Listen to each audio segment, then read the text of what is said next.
only one allowed to use a certain door. So I asked my colleagues, why is this door not being used by the rest? I said, we don't know. So I told them to try and use it.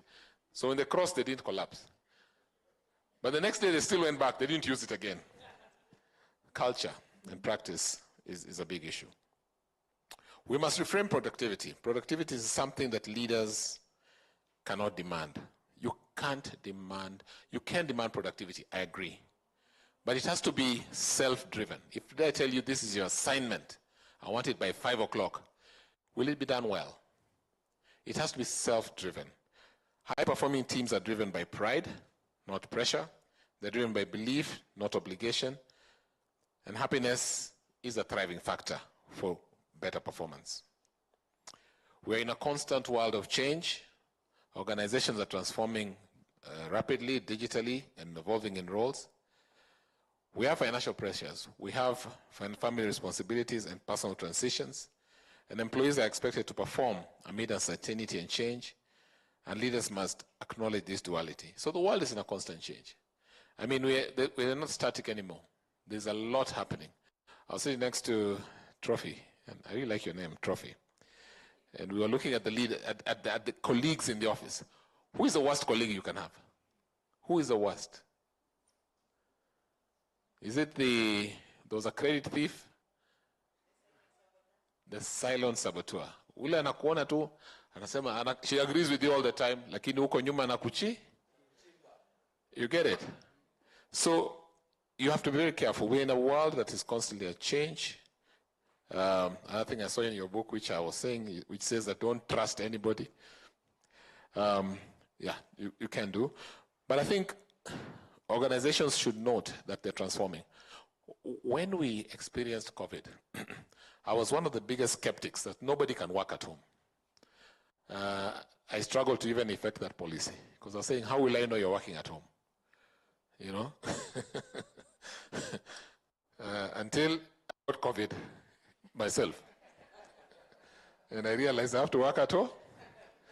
However, when I was working at home and talking to somebody, you can hear mjengos, you can hear things. But what we realized, productivity was actually better when people had certain work-life balances. And we never went back 100% to full-time work. We introduced 1 day off or 2 day work at home. And I think that's what I did at The Nation, my colleagues. They work at home. Even my driver works at home. I asked him, what do you do? That's the day I read the manual, I read how to learn, I read where the places are, I read the atlas. I said, it's okay. There's been a leadership shift from control to presence. Leadership today is not about control. It's more about how you show up. And there are certain questions that are asked. Are you a present leader or a distant leader? Do you lead with authority or empathy? Do people fear you or trust you? Which one do you think works? When I walk in and everybody scatters, or when I walk in, people are driven towards me? You just said it right now. Who said it that when you walk in, people start opening their drawers and taking Panadol? I grew up in that terror leadership. I grew up there. But today, you know, you need empathy. You need people to drive, to have a magnetic attachment with you. As you walk in, they want to find out how your day is. There's no barrier. They know you're the boss, yes, but at the end of the day, there's a connection because everybody has something to say. And it's important to make people feel that they're very, very respected. There's humanity in leadership. Leaders cannot control everything in business, but they can control using their presence, their tone, their empathy. And authentic leadership builds trust and resilience. I'll be really delighted to hear what Osika is doing in Isuzu.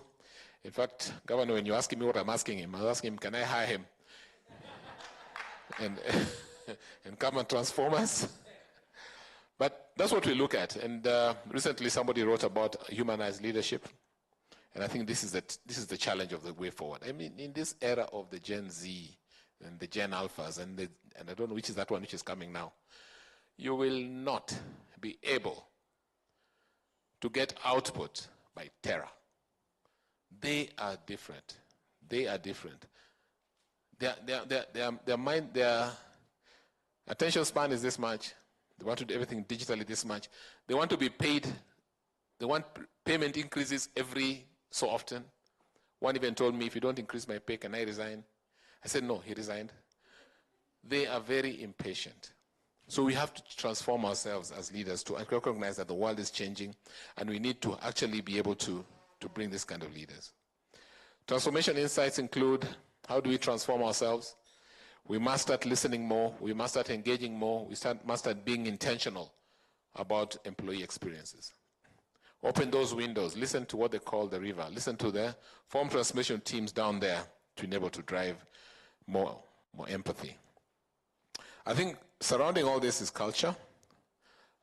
We need to build environments that are very happy, as you put here, happiness culture. Recognize them, the conversations, small moments of belonging are important, and make culture behavioral change. Make it a behavior, not a policy.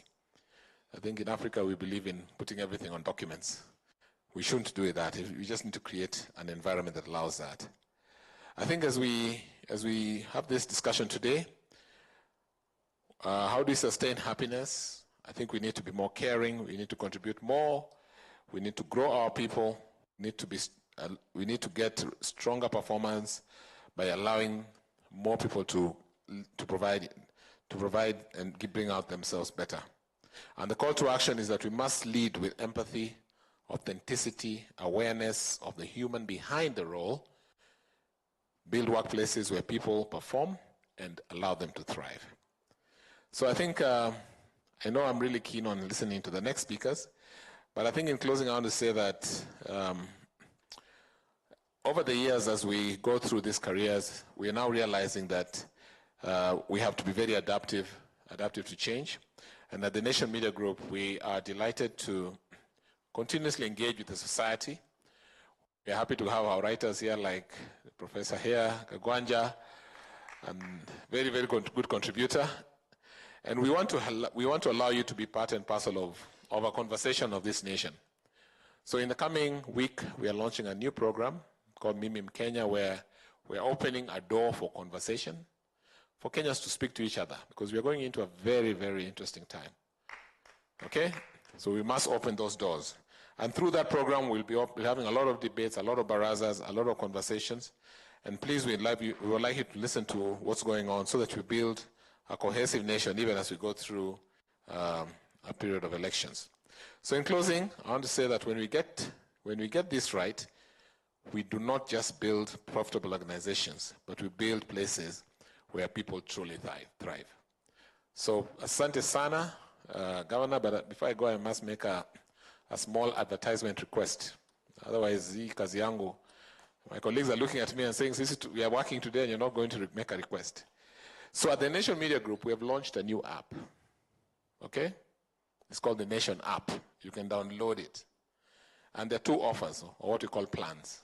One plan is called a premium plan. With a premium plan, it allows you to access one daily newspaper, be it The Nation, the Business Daily, the East African, or Taifa. And with that, you get an additional access to what we call our paywalls. All right? You know paywalls where you get real-time stories and you have to subscribe? And the app also gives you the rest of items free, like TV, radio, podcasts. Those are free. The second plan is called the Premium Plus. Now with Premium Plus, you get all the three daily papers for one fee. All right? Together with all the paywalls. So what we decided to do is actually to make it easier for you to access our products. So don't buy Nation, don't buy Standard. Don't buy, no, not Standard. Don't buy Nation. Don't buy Business Daily separately. Don't buy East African separately. You can all buy them with one price. So download it today, put it on trial. It's out there for you. And we believe that you'll continue supporting the nation because we have to build a. Thank you very much. God bless you all.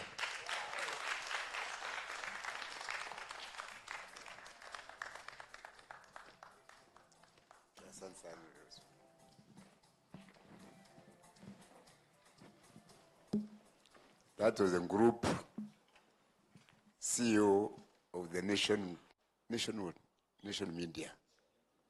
So TV, Nation, all those. Can you give him appropriate applause? Thank you so much. I think I saw Duncan taking notes about your last comment. I believe we will be talking to you soon. Okay, asante sana. I think at this stage now, we go to the next item on the agenda. So I hand you over back to this lady called Mary Snyder, our psychologist and what? MC. Thank you so much, our CHO, Honorable Dr. Kiraitu Murungi. Let's appreciate him again. Thank you so much.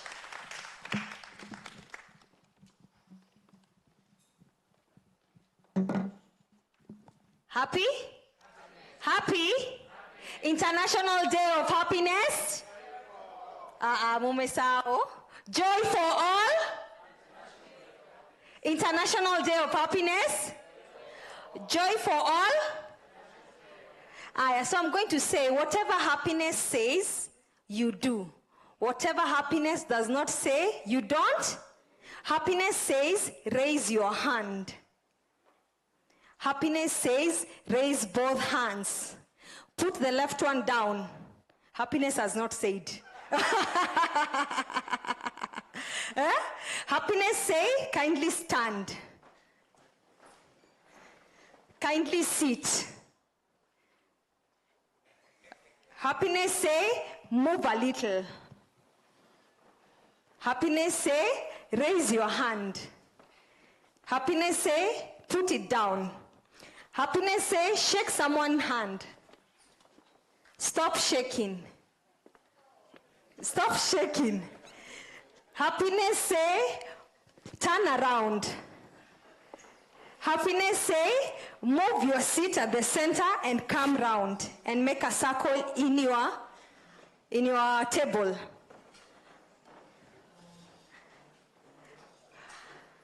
All right, so we are going to go around as you dance in your table, and then once the music, you just move around. Once the music stops, you freeze. So if you are like this, you freeze, okay? Aya, mnaweza achilia mkono DJ, let's go. Go around your table.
Kagota.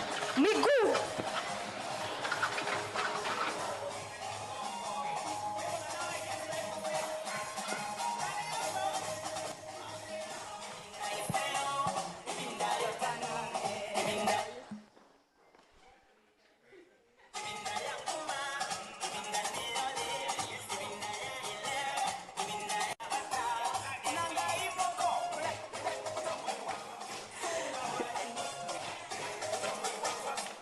Thank you so much.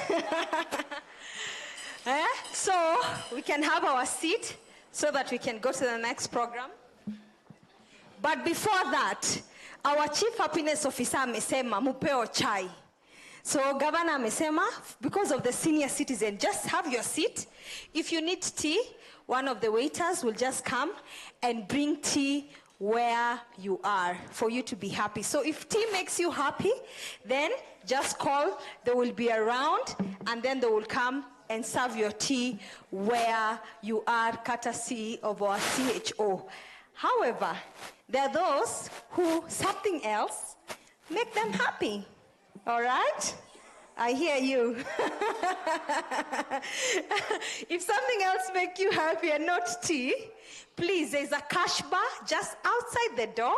Feel free also to request the waiters to give you something that makes you happy. Sijasema ni nini, whatever it is, please feel free. But the tea is on the house. But hiyo ingine that makes you happy is a cash bar. Sawa sawa. Now I want to invite our next, so that we go to our next program. We settle so that we can go to the next thing. For those who have just joined us, the washroom are here and others outside, okay? DJ, give us some music kidogo too as people try to settle a bit.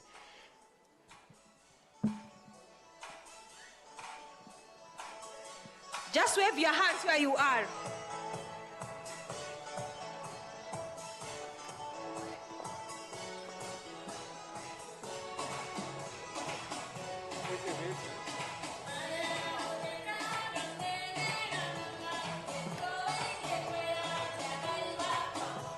Hey.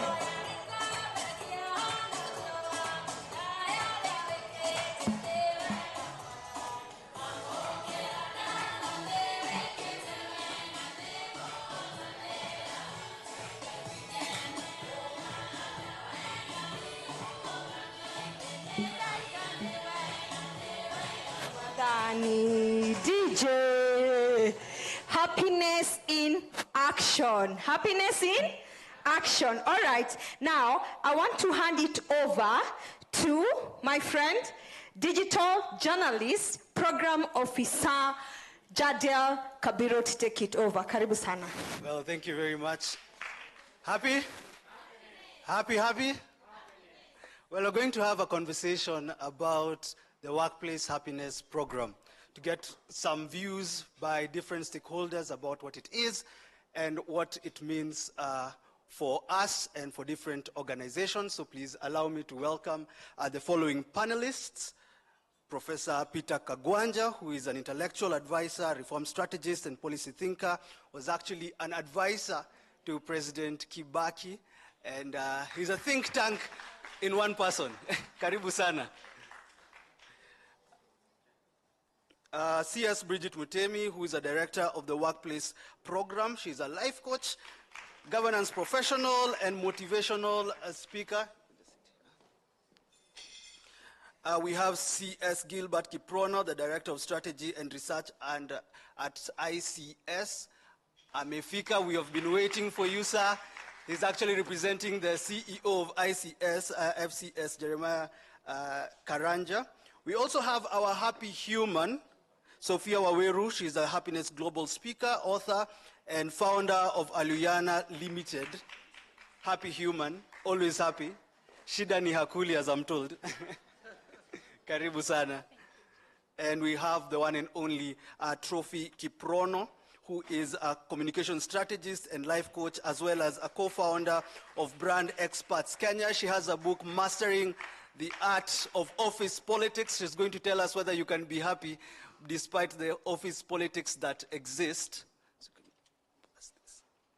Karibu sana. So our conversation is on making the workplace happier and more productive. When you have a panel, at least we get to understand different viewpoints of happiness and the conversation that we're going to have. But maybe let me start with you, CS Bridget Mutemi, because you are a director of the Happiness Workplace Program. Many people think, what is happiness? It's a question that comes when you talk about happiness. What is it? Why are we celebrating the International Day of Happiness today? Thank you. There are two. You can just switch it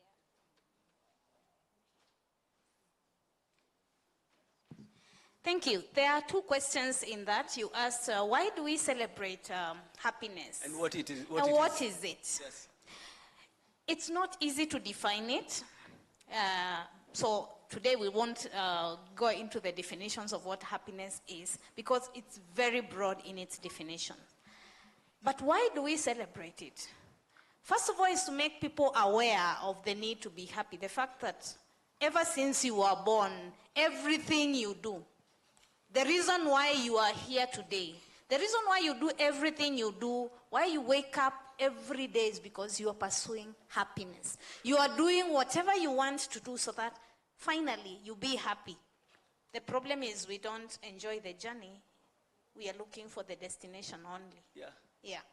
Why is it important, this happiness that we're talking about, especially now the workplace happiness program in sense? Happiness is very important because it gives your life meaning. If you're not happy, then your life ceases to be meaning. It's the essence of your being, the very reason that you exist. If you're not happy, your life is not meaningful. And now, why it's important at the workplace is because not only do you spend most of your time at work, you spend most of your life at work. From the time you get into workplace, you're 18 and you're supposed to start making money, you enter the workplace, all your productive years are spent at the workplace. So it's not just the hours, it's your life. And so you leave the workplace when you're least productive. So if you are aiming to work so that you make money and be happy, then you're getting happiness very late. So the happiness workplace program is supposed to show you how to be happy, to find joy and meaning while still at work, because work and life are not separate. They belong to one and the same human being. Thank you. Thank you very much. Kenya National Bureau of Statistics is here. James Ngugi, you can come to the podium and join us in this conversation. Even as you're coming, let me talk to Professor Peter Kagwanja. You've been in government, you've done a lot of research, you have been in academics at the University of Nairobi. What have you seen in your extensive research that you can say leadership styles do matter when it comes to this conversation about happiness? What have you noticed in these organizations that you've been in that you feel this workplace conversation is important? Thank you, Kabiru. I think we need to, first of all, think the workplace. That's the place we need to first invest in thinking about, because the workplace, to many, is the office where you work, where you make money, and so on. But the workplace is larger than that. It is the country where we are. What do you talk about the peasants who have never seen an office or have never been anywhere, but they work every day? So the workplace is larger than the office, so that when you're talking about happiness in the workplace, then you must define the nation. Let me start, basically, you asked me about my experience. I'm a historian. I started off as a historian, a political scientist, and so what have you. Now, Kenya is very interesting in one way.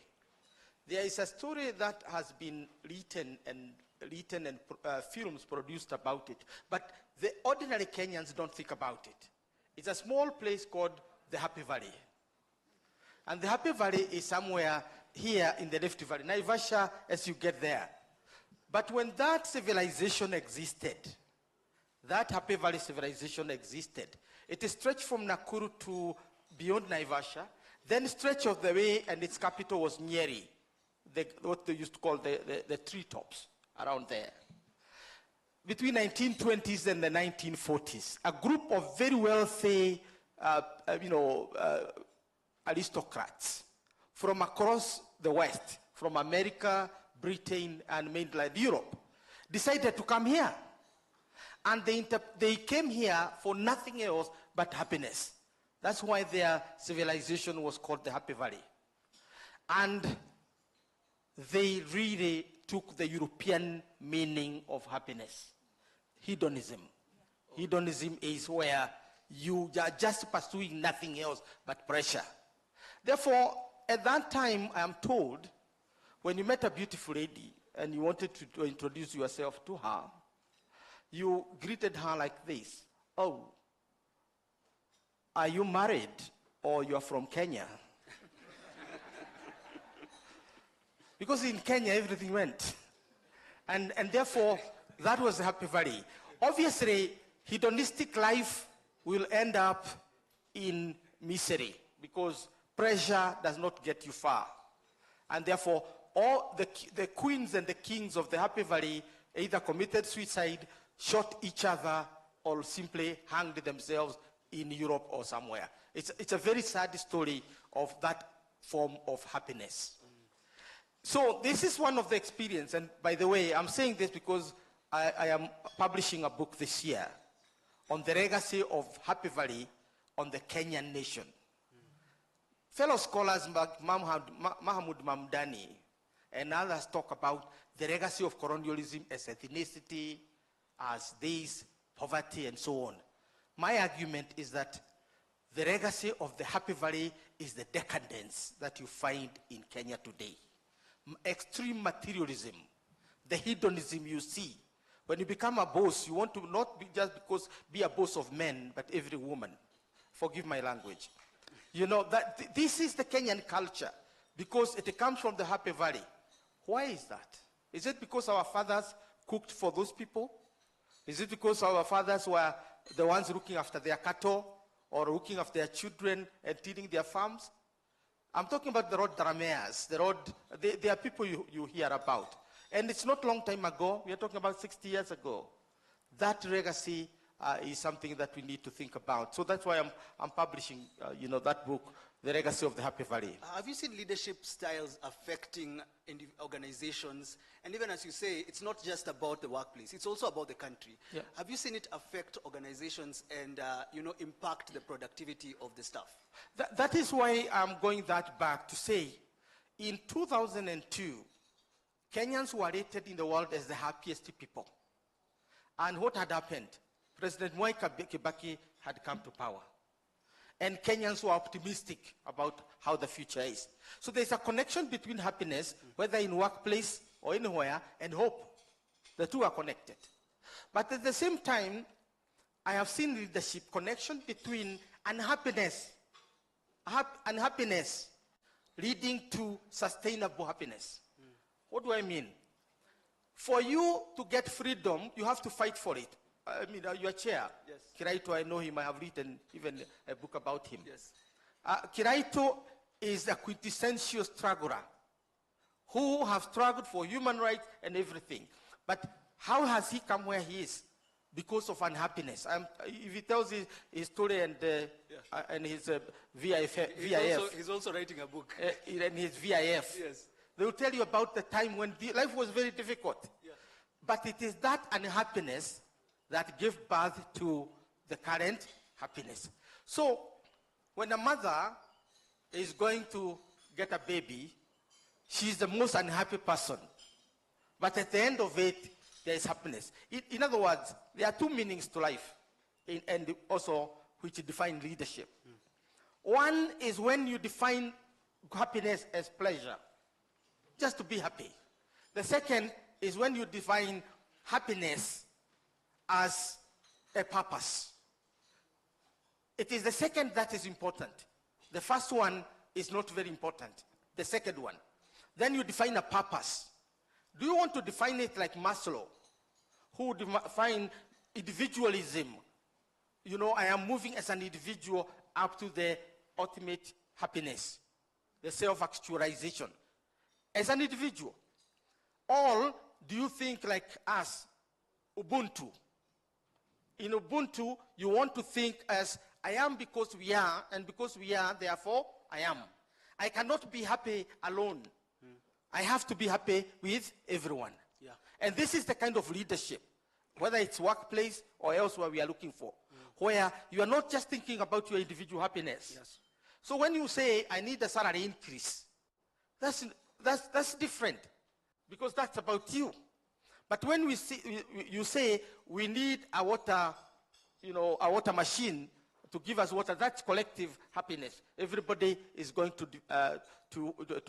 benefit from that. In other words, there must be a neat balance between your happiness and the happiness of everyone else. There must be a neat balance between your happiness and the environment where you live. Now, today is a Muslim day. A Muslim philosopher called Al-Ghazali says that in order to be totally happy, you must know yourself, you must know where you are working, you must know the society as a whole, and you must know God. That's how he defines that whole thing. In other words, in a workplace, it is not about knowing the work you are given and your needs as an individual. You must understand the totality of the workplace. Whether you are a leader or you are a worker. This is what it means. Let me bring Trophy into this conversation. I believe what you're saying is actually what the NMG CEO was saying. Yes. Trophy, you've written a book, Mastering Office Politics. And you say, let me just read, career success depends not on competence alone, but on acting strategically within the unwritten rules of the workplace. Can you be happy despite these office politics that are there? And I think someone has just mentioned them, where it's actually you before, that you have these staff people that don't like you for no reason. They just want to sabotage you. And you're trying to have this workplace happiness work for you to become productive, and the CEO and the senior staff are trying to become more profitable. Can this work? Well, the answer is yes and no, because we live in a world that is more realistic than idealistic. Now, happiness is more about something that you give yourself. It's not something that someone gives you. You can actually be with people and you are not happy. Now, the reason I believe, and I wrote the book Mastering Office Politics, people are not happy is because they don't accept human nature for what it is. They try to make people like themselves. But once you accept human beings for what they are, and allow me to quote someone called Dale Carnegie, who once said that when dealing with people, realize that you're not dealing with logical people, but emotional creatures bristling with prejudice and motivated by pride and vanity. So that means that colleague of yours who is trying to sabotage you is simply acting from a point of ambition. It's not personal. So to be happy in the workplace, learn to take nothing personally. And as I conclude, someone once said, the reasonable man adapts himself to the world. The unreasonable one tries to adapt the world to himself. So that is how you create the balance. Yes, you have to understand happiness is a state of being. It's not, as she said, it's not a destination, it's a journey. So it's a balance between the good times and the bad times. It's understanding that everything must exist in duality. It's finding happiness even during days that you don't feel like waking up. So happiness is something that is a daily thing you pursue. And it's only you who can give yourself. Nobody can make you happy. CS Kiprono, let me ask you this, because I'm just thinking about a toxic work environment. I'm saying, your staff want to sabotage you. From a governance perspective, what do you do? And how does this affect an organization which is toxic? Thank you. I think we've all talked about happiness. And first of all, we need to understand that happiness, as she says, it has from you, yourself, from within. In fact, people fake smiles. You find that sometimes people force smiles so that they are able to interact. Otherwise, when you check internally, they could be suffering. They could be going through a lot. So sometimes you also find employees when they come to the workplace, you work together. There are people who, of course, they do backstabbing. They know that this one is not a performer, this one, and some consider themselves as best, according to their own metrics. Now, talk about governance, we are saying that this institution or the organization or corporate entity is led. And it's led, of course, there is a board, there is the management, and then you come to the mid-level before even you go to the lower cadre staff. If there is a disconnect between the board, between the top leadership and management, and where the role of the CEO comes in handy to ensure that he breaches that gap, if there is a disconnect, people down here will not be happy. Let's talk about, consider even the issue of salary. By the way, money doesn't make you happy. Somebody told me, if you go down to the village, and what Professor said, down there at the village,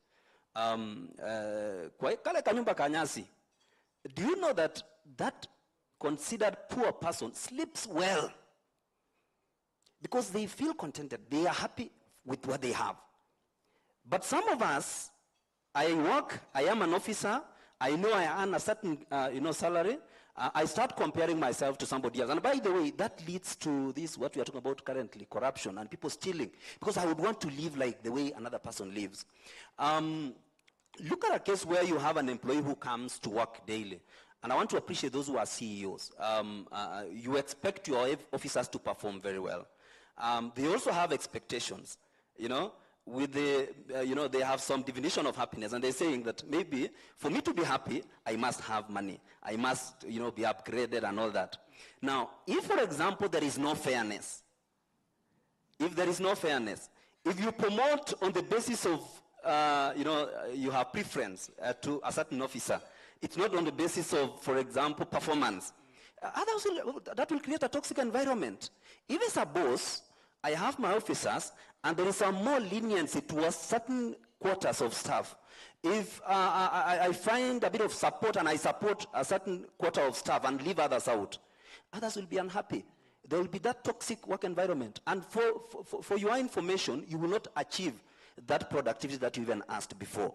You will be straining. There are small things that somebody mentioned, and we were with, I would quote CS, Sharon Kisire. I was somewhere and she said,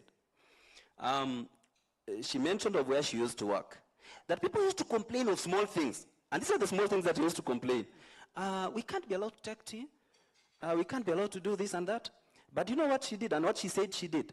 She ensured that she made a plea, of course, through the CEO to the board, for some small provision, even in the budget, to make employees happy. I can see the chief happiness officer, of course, and another happiness officer at Isuzu.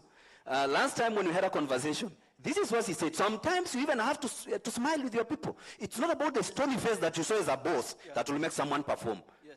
It's not how you want to force people to work. No. Yes. It's how you are able to integrate, to work together. Calm down. I am a director. How can I go down and work with an officer without looking at my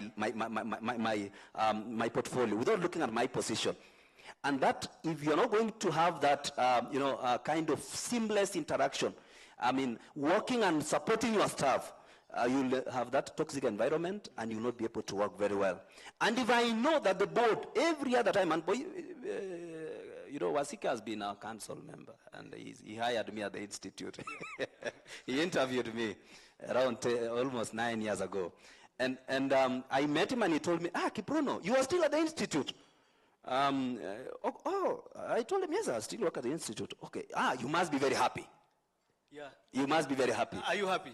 I am happy. Let's bring Sophia into this conversation. Sophia Waweru, what global trends are happening? You're a student, a fellow of the Happiness Studies Academy in New York, USA. Some say if it ain't broke, don't fix it. What are organizations doing there that are successful? And some of the people here who are senior staff and they're thinking, but we are doing fine. Do I need to incorporate this? What is happening? When I say happy, happy, say happiness. Happy, happy? Yes, that's how we do it here. So, starting from the bigger picture, what does happiness, what does ideal happiness look like? And the best part about the state of affairs right now globally is we have visibility. So, like right now, we know Bhutan. Who knows Bhutan? It's a very small country. It's a country that actually uses happiness to measure their status. How we measure our gross national product, they use their gross national happiness to see how is their welfare. How is that? And then we have a country like Finland, which is ranked the happiest country in the world. Why is that the case? When we go to Dubai, we all want to travel to Dubai. Dubai has a whole ministry dedicated to happiness. A whole ministry. The way we have a Ministry of Health, Ministry of Finance, there is a Ministry of Happiness doing this. And it's because everyone can see the future. And there is a speech that really sat well with me from Chief Alfred. When you lead with empathy, that is home. Because we are integrated. Separation is an illusion. There is no separation. And there's nothing like work-life balance. It's about work-life harmony. You're one person, you're one entity. So how do you get to embody everything to deliver the best results with maximum productivity and profitability? Because both can coexist. So what has happened from the past is scarcity and limited mindset, where we think you need one or the other. You can't be profitable and happy. But both can actually coexist, because if I am a happy human, it means I can deliver results more seamlessly. If I am showing up at my workplace and I feel cared for, then it is home. And coming back home to Kenya, we actually have chief happiness officers, like Maersk, the shipping company. There is Sharon Kotut, who is the director of Eastern Africa, HR. She is the chief happiness officer, and it just pops there. So it's good to see that awareness happening. There are also companies like Deloitte, they have a chief happiness officer. We have Amazon, Google on a global scale. So we are picking on that momentum and bringing it home because we can. And as we wait to see, can we ever get the happiness here to the status of having a ministry? That's why we are here. A journey of 1,000 miles begins with a single step. So bravo to you for being in this room, because you're already making change. Change begins at home. And over and beyond that, I've started by, it's always said, if you can't teach a 5-year-old what you're doing, you actually don't understand the concept. So I've started a collection of books for children on happiness just for you. And that is bringing the concept home. I met earlier with Hannah. I think she's here. She's from the Ministry of Education. Yay, shout out to you. And that is how we start these collaborations to make change. Workplace happiness program, as well as, if all of us grew knowing about happiness, would we really be here? We would be so advanced such that it's a way of life. We don't need to be here. So bravo to you for being here to make that change happen. Thank you very much. We have Kenya National Bureau of Statistics. James Ngugi, you're here with me. Can we measure happiness, and what key metrics are needed? Because now people have subscribed to this. We all agree that it is important. What are the steps now to understand where we are at as a country and even at the workplace? Thank you. Let me start by correcting you. My name is James Nganga. Yes, sorry. But you're not very far away. I have a brother called Ngugi. Okay. So I wouldn't mind being called the name of my brother. Right. It is very possible to measure happiness. But then, as a scientist, the first thing that we need to do is define happiness. Because without having defined happiness, then you will not know what are the elements you're going to measure. Because if you're going to go to workplace and administer a tool, you need to have come up with the correct indicators that are going to indicate to you that the person you're going to speak to is happy or not happy. So what are the metrics that you're going to put, or what are the questions led by your indicators which are defined by the definition of your happiness? A number of countries have done the measurement of the happiness. She has mentioned Dubai, United Arab Emirates. Now, what these countries do is that some of them use the subjective well-being measurement, where, like for instance, the World Happiness Report. So what happens in that case is that they ask a subjective question to the respondent. And for the UN World Report, what they ask is, on a scale, they use a ladder called country ladder, and they ask on a scale of, looking at a ladder that has 1 to 10, tell me how you feel about life, where are you in the totality of life. So if you say 1, then it means you're unhappy. They have a cutoff. But then, when you look at that, then it is not holistic. Because when you read literature, happiness is multidimensional. It is not just the way you're feeling. Because you might be happy today because of a certain thing that happens to you. But then there are several, multidimension means there are several dimensions to happiness. There is culture, there is health, there is money, and so forth and so forth. There is governance. If you feel there is corruption, of course, you feel unhappy. So in that case, and again, I refer to the lady who spoke about Bhutan. When you look at the methodology that is used by Bhutan, they use that multidimensional approach of measuring happiness.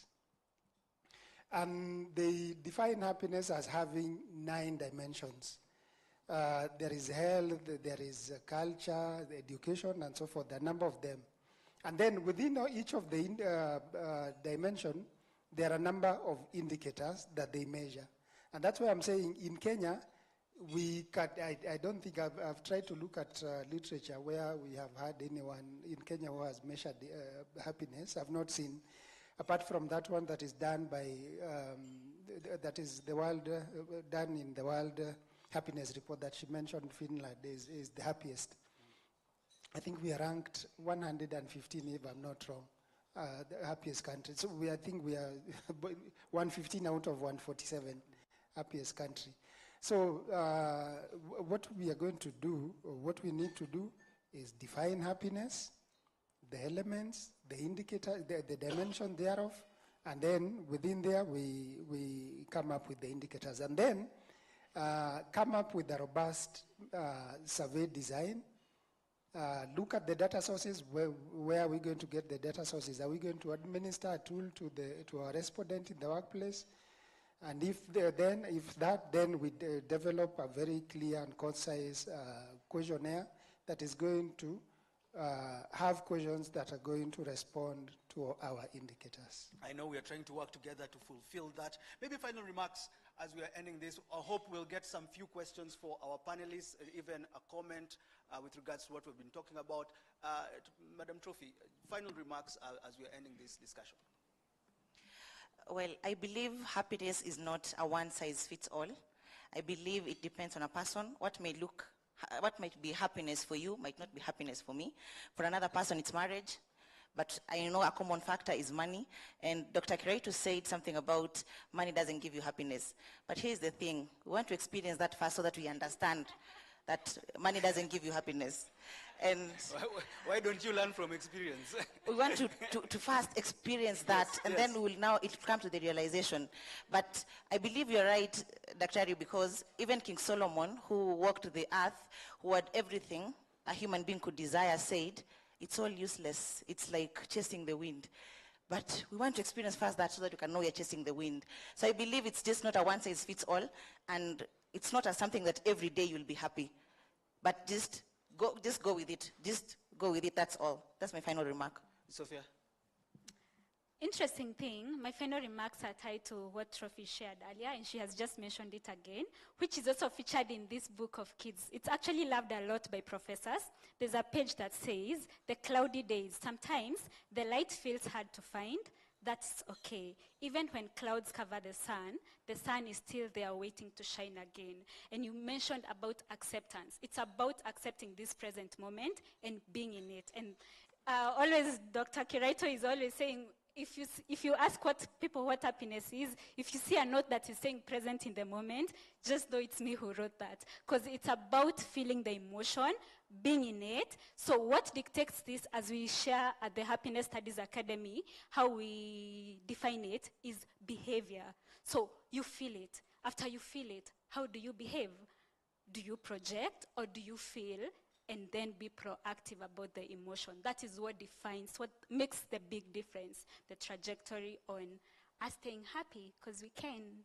CS Kiprono, from a governance perspective, representing ICS.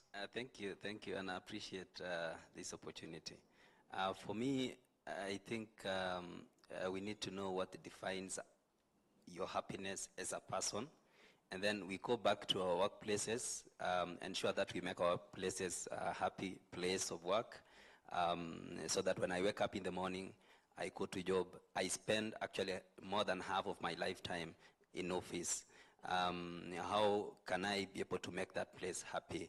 And it is actually the onus of the boards, the senior management, to ensure that they make the workplace a good working environment, so that employees, as they come to work and they produce, they spend their time, they deny themselves their time with their families and come to work. they are able to enjoy in that work environment. I think I want to just allow me to say and appreciate the Chief Happiness Officer for the opportunity that we had, and we had conversations. We even signed an MOU. There is quite a lot in the pipeline that you're working together. We need to assess happiness in our organizations, and I think we need to come out strongly. People have slid into depression. We've seen people throwing themselves down skyscrapers.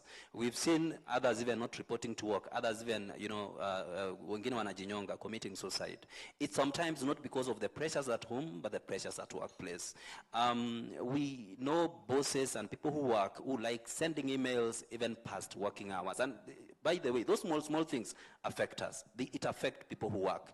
If I have the habit of instructing my employees even during the day like this and expecting them to work, not untying them so that they are able to enjoy their time with their families, that will affect them and that will affect the organization. So my request, and maybe working together with the Happiness Society of Kenya, we need to come up with a tool, do an assessment to organizations, and of course, check which is the happiest organization. And I think that will help a lot if you want to have this happiness cut across and permeate to all our organizations before even we go to ourselves. Thank you so much. We will finish with our director, Bridget.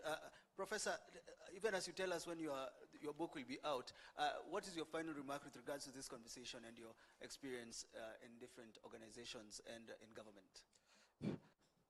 For those of us in leadership, we concentrate on creating an image that we want to be perceived by the public. And therefore, you emphasize achievements. But at the end of the day, everybody seems to be unhappy. So that's why we need a happiness indicator, showing how happy they are. And two, it is important for us to shift from GDP, gross national product, to gross national happiness.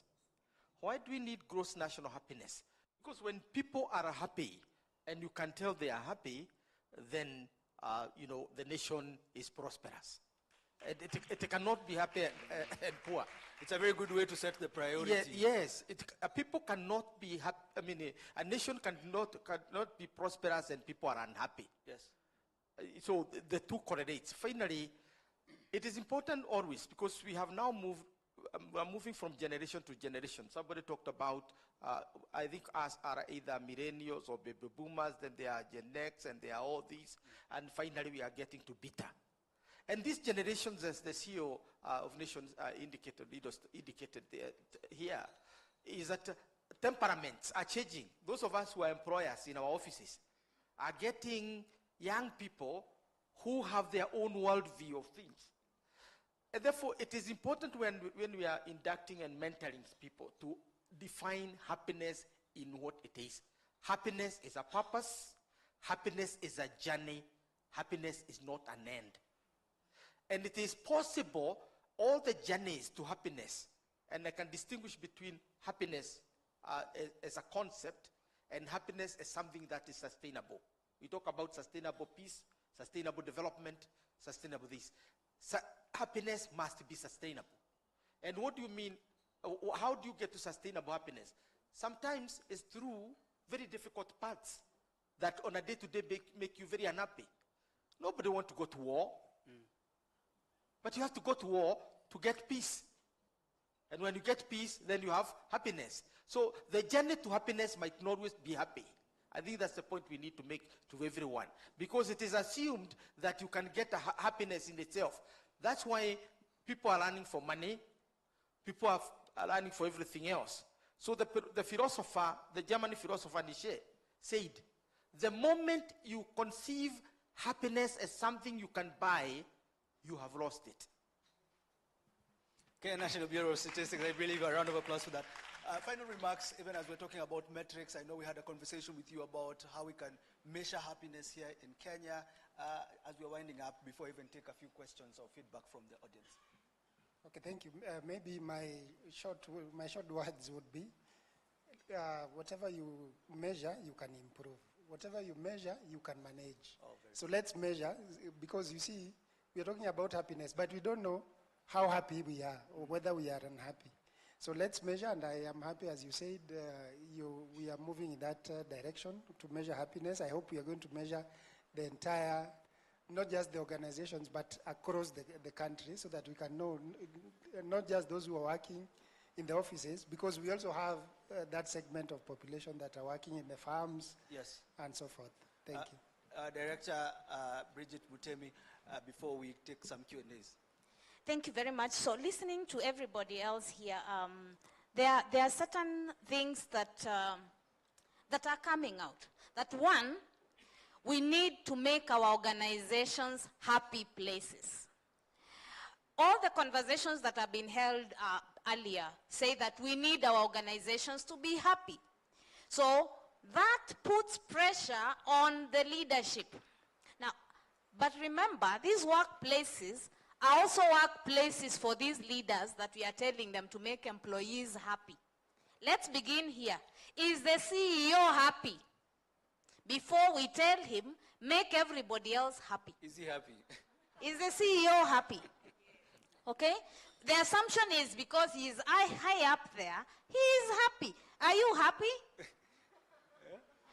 At the workplace, before you make the other people happy. Let's begin that conversation there. Before you go and ensure that everybody else is happy. Are you happy because this is your workplace? Your son just brought you D- and you're this high-flying CEO, and you're talking to everybody about performance at work.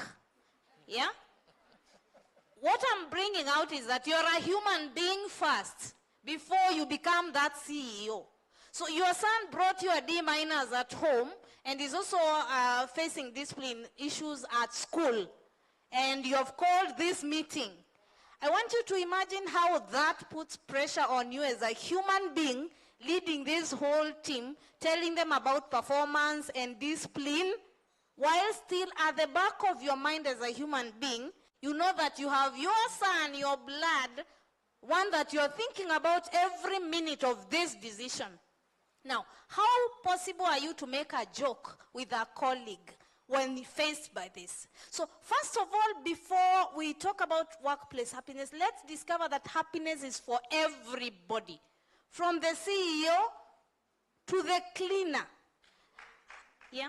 Round of applause for that. That is actually a very good point. So even in a hotel like this, I like the melon that had welcome on it. You can see the passion in that employee. You need to find joy in your workplace.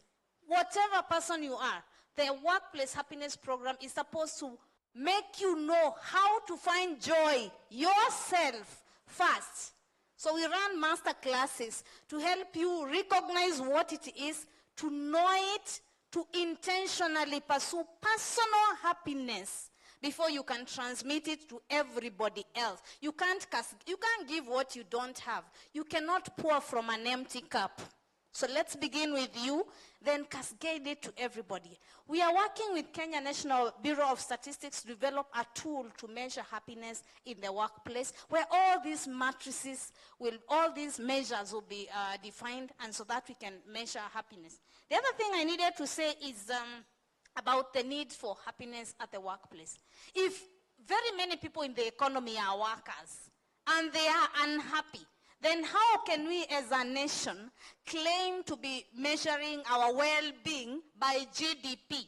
So we may need to go the Bhutan way so that we can measure our own happiness our way, so that we are not ranked by other people. By the way, when these measures ranked us at number 115 out of 157, whatever, were we asked? Who asked us? Who was asked in this room? Was anybody here? Did anybody ask you how happy you are? One of the measures they used, was how much money we earn per day, like $1 per day. We are earning below $1, therefore we must be very unhappy.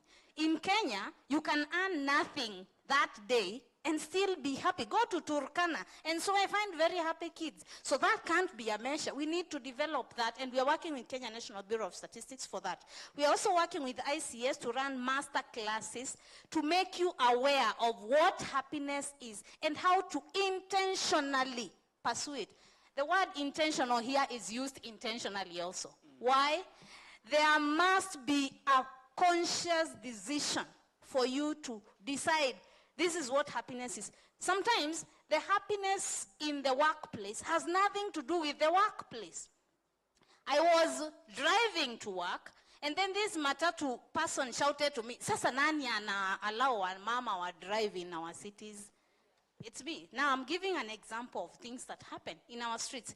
Nani amepea wa mama gari sasa wamejaa huku kila mahali they are driving. That gets to me, and so someone else cuts in, someone else insults you. So I get to the workplace, I am agitated. You, HR, if you change workplace policies, you've not affected the world. I'll still be unhappy because my unhappiness did not come from here, but I brought it here. So what do you tell people? Separate work from?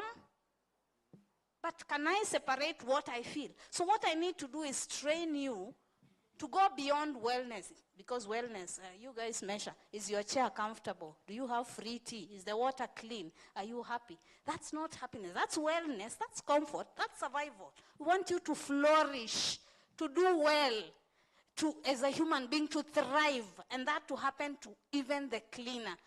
I can go on and on and on this, because happiness is for everybody. The other thing I wanted to say is organizations must make this a priority. If your employees are fraudulent, because like the banks, we have cooperative bank here. If employees are engaging in fraud, I didn't say cooperative banking is engaging, I'm saying employees in organizations engage in fraud. Why? Because they cannot find peace with their money. If you are at peace with your money, you'll not be looking for ways to cut corners to steal from the organization, because you are a master of your money.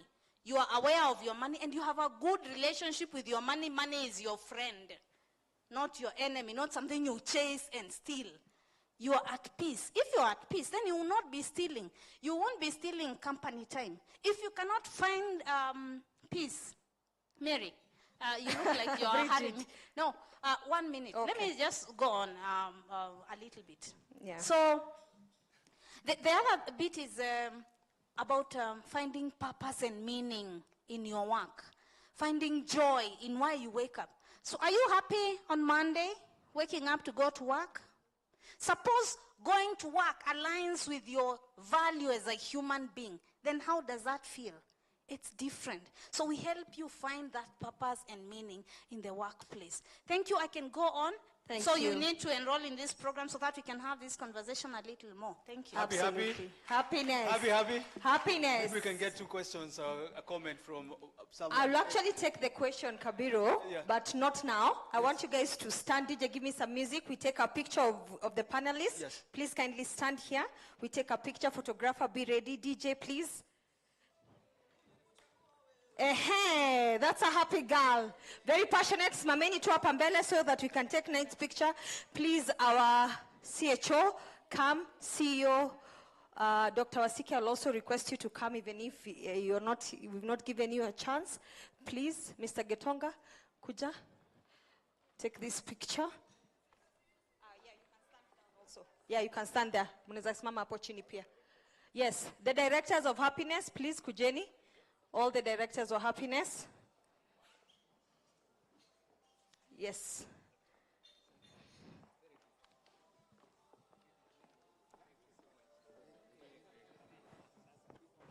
DJ, ongeza volume. Let's appreciate them. Tupige makofi. Keep clapping, keep clapping, keep clapping.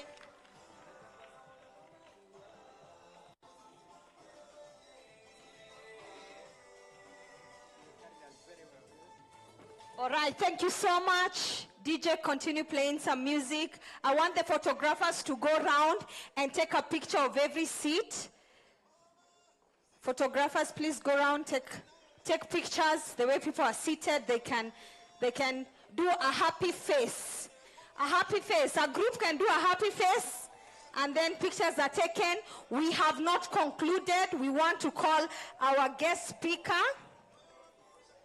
So, Governor, please don't go.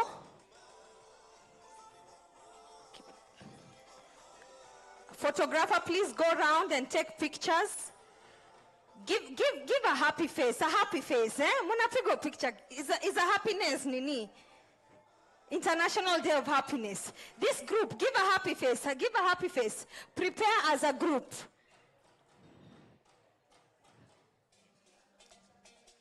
I want us to call our guest speaker, but before that, we have not concluded yet. Photographer is coming. You smile. DJ, keep on. Ndakwambia ukiacha. Continue. Nini DJ? Eh? Eh? Kuja inside. Piga inside. Venye wamekam.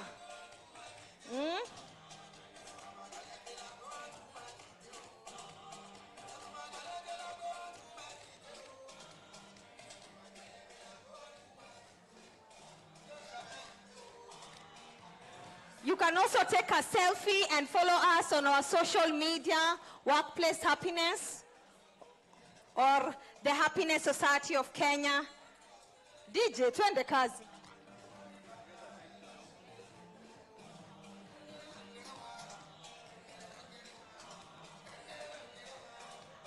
Talk to your neighbor and ask them, what have you learned in that session that we've just had?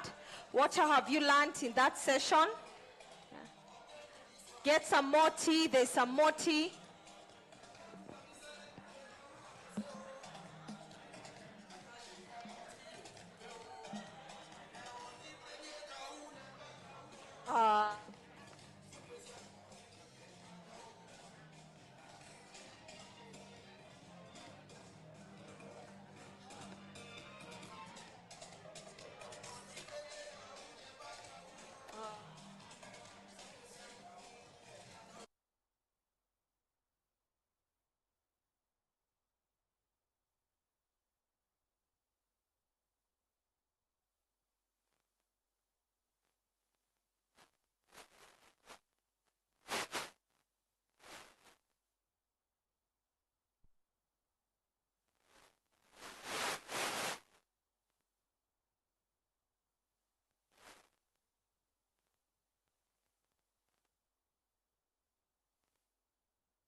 The photographer is coming round. Please smile. Please smile. Yeah.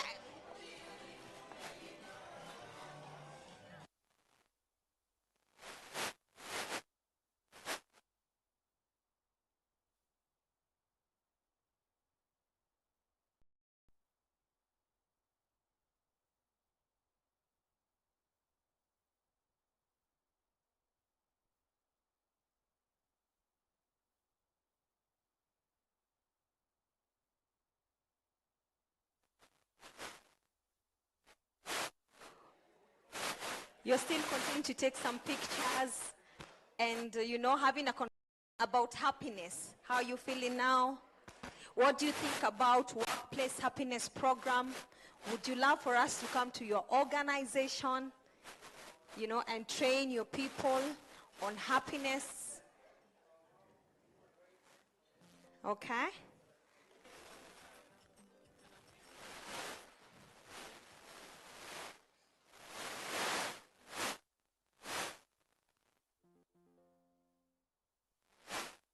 Please, some music. We're waiting for our guest speaker to come, so keep on the music. You can also follow us on our social media handles. Workplace Happiness Program. Workplace Happiness Program. We can come to your organization and do that. There's still tea if you want more tea. There is still tea if you want another cup. There is still tea.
Happy? Happy? DJ. Let's settle down so that we can have our guest speaker.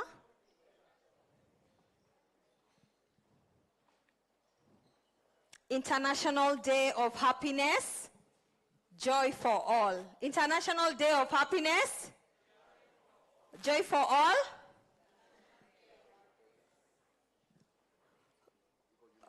Doreen, I want the podium, please. The podium.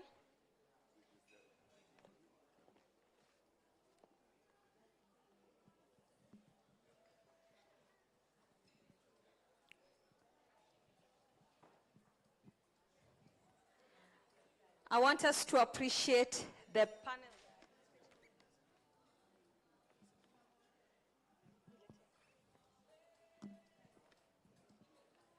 I want us to appreciate the panelists that was here. Have you been able to learn something? If you can hear me, clap once. If you can hear me, clap twice. If you can hear me, clap thrice. Happy? Happy?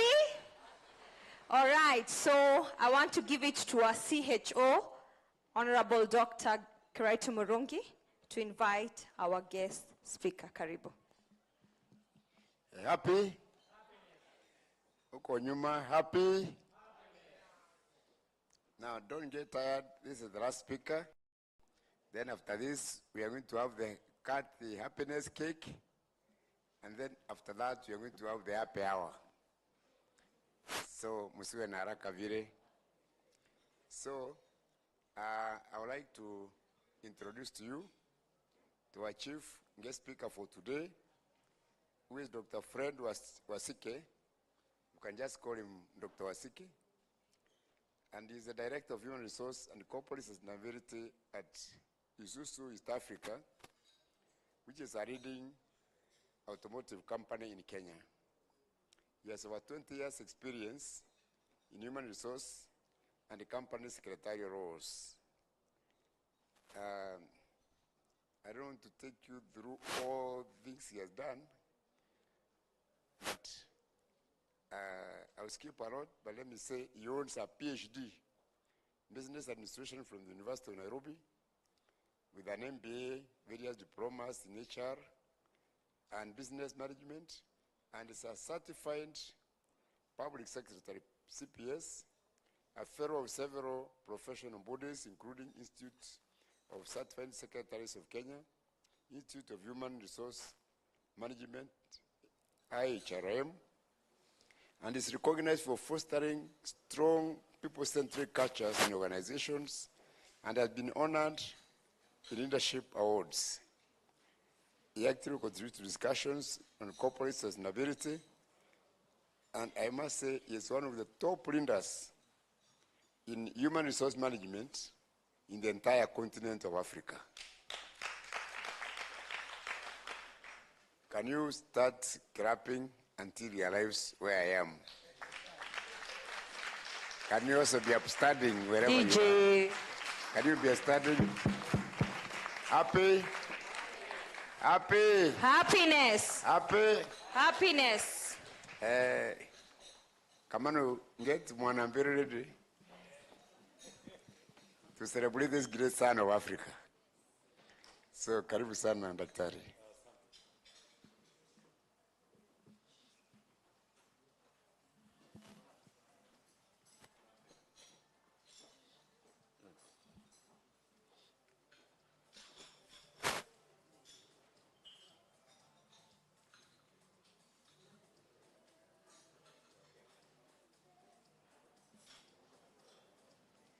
Okay.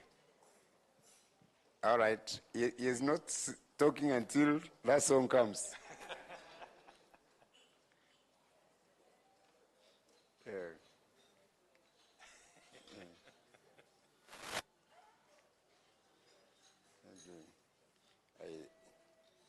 Your name seems to suggest that you're Mwanambiri. Mwanambiri. Yes, he's the first son. Yes, first son. The first son of Africa. Yes, first son. Nasema leta ile nguo ulinunulia mtoto. Sorry, sir, since they're taking long, Let us welcome him. A big round of applause as begins. Tutamwimbia baadaye. Asante sana. Happy? Now, may I request that we leave our tables and come, all of us here, come with your chair. We are in a conversation, not a class. Yes, we just want to line up here. No, you face me. Yeah, like that, the way you are arranging your chairs. Kila mtu kwa hiyo line, yeah. Abana straight too. All of us on. Let's all be close. Yeah, you just sit. Just take your seats. Kuja na kiti yako unakaa mbele because wale wako huko nyuma. You know, I'm also a teacher. I like seeing faces. So my friends who are there, just join us here, all of us. Yeah, hapo ni sawa. Kwa line hivyo ni sawa.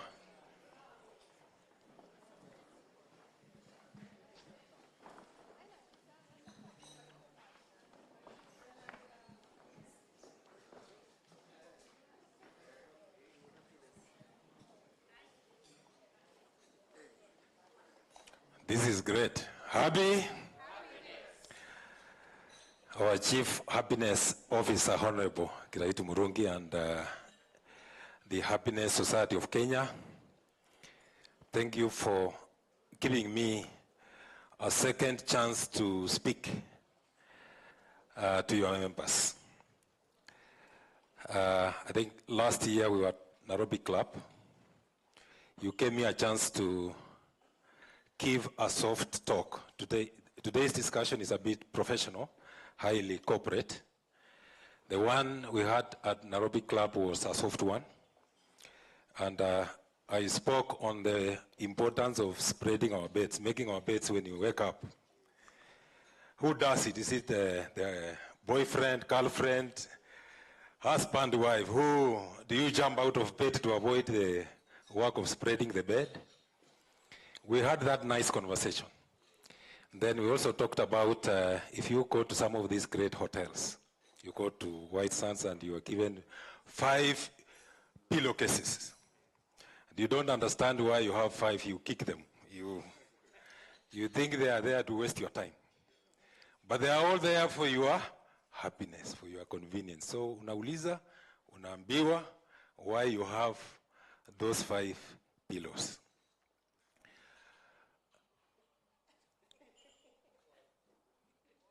You will be told, it's not the agenda for today. Now, I first want to appreciate all the previous speakers. They have shared great insights. And allow me, in the interest of time, not to repeat what they have covered. I will only focus on the areas that are different. First, I want to make a correction, just for context. Most of the discussion that has gone on here has looked at employers are the ones out there where we go. But we need to remember that as we leave our houses to go and work, our own houses become employers for other people. You have the house girl who comes. You have the guy who cleans your car. Kama uko na dogs, beds, kuna wale wana. There are those who take care of them. You have cleaners. And you have security, you have askaris, you have drivers. For them, that is the workplace. So let's not just look at outside there, tujiangalie hata sisi wenyewe. Kama, those are the workplaces also for those people. So as I talk on what we do at Isuzu, those concepts also apply to what we do at our workplaces. Now, previous speakers have defined happiness, so I want to skip that. The philosophers, those who lived many years ago before the birth of Jesus Christ, the historians, Professor Kakwanja, Plato, Aristotle, Socrates, all those, I can't even pronounce that one. The only thing I want to say about the people behind those definitions is 3 years ago I spent time in Greece. I went to Athens. Took a short marathon in the stadium in Athens, the first Olympic stadium in Athens. I felt very nice, very happy. I also took time to go to the land of Corinth, the Corinthians, for the Christians. I wanted to have lunch with the Corinthians to touch and know, okay, so today I'm in the land of Corinth. And I was there. So these things exist. They are there on the ground. So if you want to inject some happiness in your life, please go to Greece. It's a nice place. You will enjoy what you will see. You will enjoy life. And you'll also see the university behind Plato and Aristotle, because I had to see, iko hapa. So I want to skip that. So the other thing I want to talk about here is how do we express happiness? How do we express happiness? We all agree, and from previous speakers, we don't want to struggle to define happiness. When you are happy, you can feel it, you can see it. But these days, we express happiness by doing what? We clap hands. What else do? We laugh. We sing, we scream. What do we do when you're happy? You jump. What else? What do we do when you're happy? You cry. When your children are happy, I remember my children used to draw my face, my wife's face, Daddy, this is how you look like. Even children express happiness in many different ways. They draw to show they're happy. You can also draw your husband, draw your girlfriend. All those things bring what? Happiness. The only difference now in the digital world,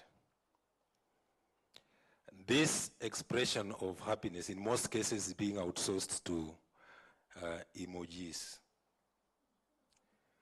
There are people who have never cried, but they share the emojis of those things crying. They have never. They laugh.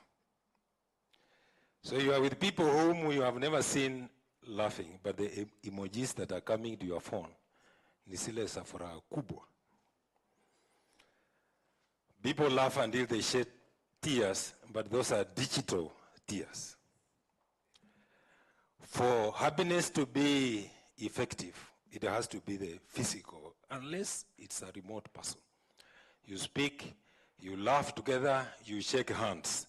Don't outsource expression of happiness to digital platforms, the emojis, please. Don't outsource. Laugh until the tears come out of your own eyes physically. Let your friends see them. Clap hands. See digital. So that is the first point I wanted to make. Secondly, CS Kiprono and team, we all agree that happiness is internal. It is from within ourselves. We talk about happiness at work. The reason I'm so passionate about happiness, and I'm the director of happiness. If you come to Isuzu, you ask for the director of happiness, you will find me. And I've written many articles on happiness. Our friend Jeff Otundo's media house has published many articles on happiness. You can get them online. But the source of my happiness is first my family. You have to start from home.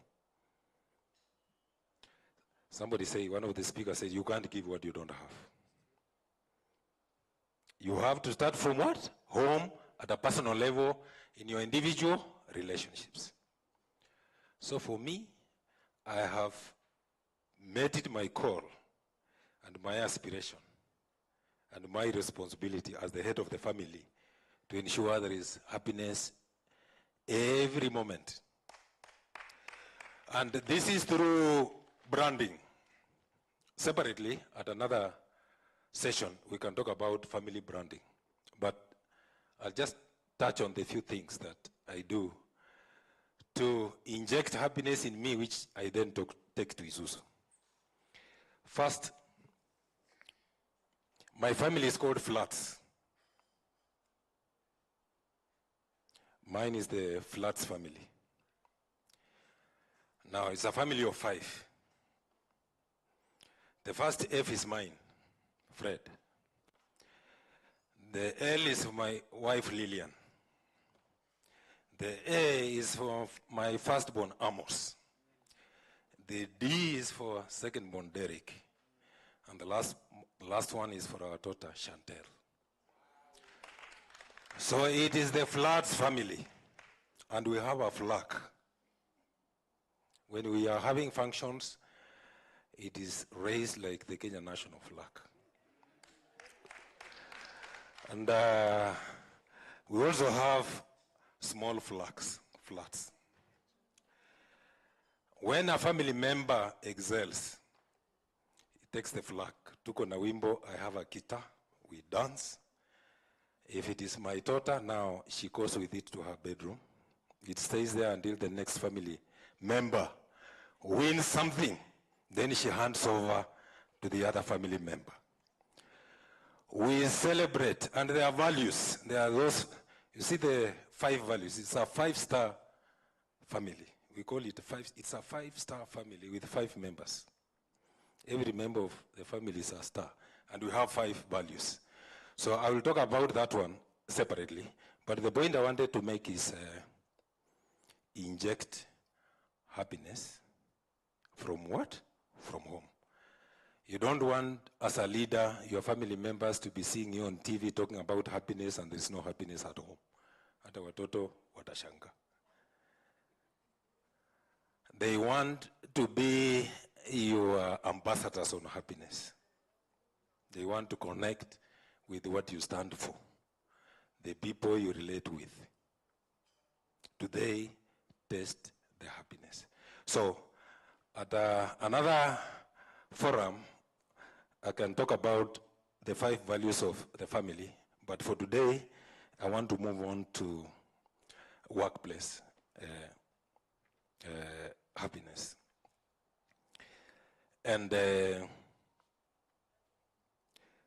is something interesting which I wanted to move away from my family, but I have to also share with you. Now, the way we celebrate, if it is Amos who has excelled, we say, give me A. Then we say, give me A, that's Amos. So let me share something with you which you can also practice in your family. So we can all stand and you repeat after me. Assume you are now members of my family. Let's all stand first.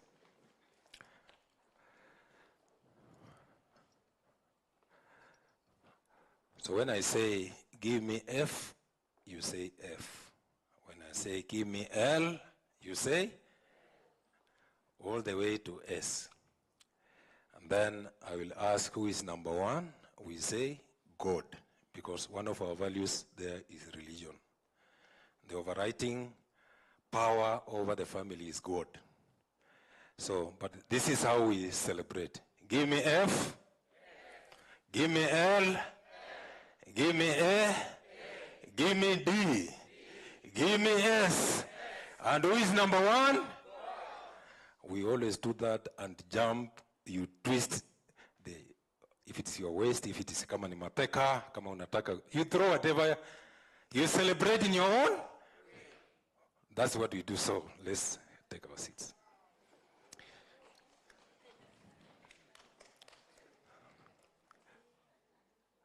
Now that is the happiness I take to Isuzu.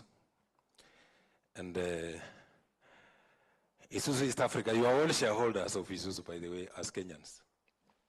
Through the Kenya Development Corporation, Kenya owns 20% of Isuzu. So you are all shareholders of this company. You are my employers. And through Centum, at 17.8, so Kenyans own 37.8% of Isuzu, because you know the Kenya government is also a significant shareholder of Centum. So we have a voice in this company called Isuzu. It is yours. Now, the correlation between shareholding and happiness is something I wanted to touch on. Shareholders. When I introduce myself as the director of happiness, this is also how I address my shareholders. My role is also to ensure they're happy, they get dividends. The shareholders we have now, the Kenya Government through Kenya Development Corporation, have been shareholders since 1975 when the company began. When you have shareholders who are stable, they don't keep moving out, the vision is aligned for a long time. It's more predictable. So the quality of shareholders within your organization and the programs, the investments they make influence happiness at work. When you have shareholders who are uncomfortable investing in programs that benefit employees, in programs that stimulate happiness, you want to put up a worship center or a prayer room. We have prayer room for Muslims and Christians at Isuzu. But if you have shareholders who are not aligned with some of those things, they keep changing, it becomes difficult to invest and stimulate what? Happiness. So the shareholding structure is very important for happiness at work. Then the success story behind your organization, for us, we dance to the fact that we are dominant market share, 54.3% as the end of last year. What we tell our customers is, you are not alone, you are in good hands. In the event of any problem on the road, you will not be left alone. Isuzu owners are diligent customers. They always support one another. We are on the ground, we are the majority, and that brings happiness when you work for an organization that is leading the way, that is dominant in the market. That brings happiness at work, because you are with what? With the leaders. And you can measure other aspects. They may not be market share. You can measure aspects of the organization that are inspiring to your employees. It could be maybe the branches you have, it could be turnover, it could be anything. But you need some rallying points to what? To stimulate happiness. The quality of your products. Isuzu vehicles are 5-star products, checked, certified by European standards, the continent, and Asian standards on matters of quality and safety. Now, if in your organization you have products and services that employees are also very proud of, products which don't cause harm to the community, products that will not make employees shy away from introducing themselves with the name of the company, that employer-employee identification is higher when products are what? Good. When they connect with society, when they don't cause any harm. Even for you as an employee, you are so happy to go to this workplace. So the message then is, as we engage in business and services, we have to ensure that whatever we are giving out to the community to consume should not be harmful. And that's what creates what? Happiness in employees, because they know they are not taking corners. I'm sure you know some companies, they are big, but you've never had an employee from that company. Guys can't introduce themselves. But they go to work, and they're there, we know. But what makes them shy away from introducing themselves with the name of those companies? The products and what? Services. So the quality of products drives workplace happiness. And I'm hoping that you have interacted with Isuzu If you have not, then you are welcome on board. I have to sell my products, my services also. That makes me happy. It makes me happy when I grow my business. The values. Purpose statement could be your mission, your vision, and values. Do employees find their heart in those values? Do they identify themselves with them? For us, what we do, every 5 years we review our purpose statement, which is vision and mission and values. And we engage employees. What kind of organization do you want to see over the next 5 years? How are we supposed to behave? What kind of customers are we going to have over the next 5 years? So that we have values and purpose that connect with what? Our customers, the demographics. There should be no misalignment. If the population demographics, you have Gen Zs and you have values that don't speak to that population, you cannot be in business. There will be issues even with your employees on the front desk because the values are misaligned. So aligning internal values and purpose statement with customers makes employees happy because customers will also give positive feedback. Now, what drives happiness at work? The panelist from Kenya Bureau of Standards. Yes, I like what you said because it touched on how we have defined our happiness index at Isuzu. It depends on context. So for us, based on research, through a company called Willis Watson Towers, it's a UK company. They carry out employee engagement and happiness surveys. They shared with us some of the general dimensions that drive happiness at work. We also engaged our employees on the kind of things that they will want to see at the workplace. So what makes them happy? What makes employees at Isuzu happy? And that's the question I want to answer now.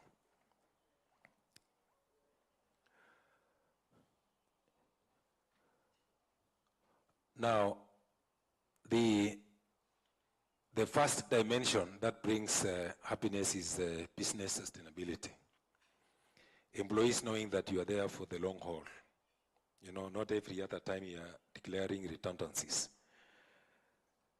Sustainability, as leaders, are you managing your organization from a long-term perspective? Do employees feel that we are here for long?